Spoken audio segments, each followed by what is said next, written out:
1 মে 2014 খ্রিস্টাব্দ। প্রবাসী সুপ্রিয় শ্রোতা বন্ধুরা, বহির্বিশ্ব কার্যক্রম বাংলাদেশ বেতার থেকে প্রচারিত বাংলা অনুষ্ঠান শুনছেন শর্টওয়েভ 22.09 মিটারে 13,580 কিলো হার্টজে। আজ আপনাদের সাথে রয়েছি আমি আমিরুল ইসলাম শফি ও মোহাম্মদ শরীফুর রহমান।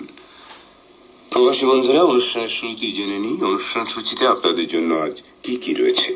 শুনবেন মে দিবসের কথিকা, নাট্যানুষ্ঠান, আজকের নাটক ঝরা পাতা, ভাটিয়ালি গান এবং সেই সঙ্গে নিয়মিত পরিবেশনা, রেকর্ডকৃত সংবাদ ও সংবাদ পর্যালোচনা। তো বন্ধুরা, আসুন প্রথমে শুনি রেকর্ডকৃত সংবাদ ও সংবাদ পর্যালোচনা।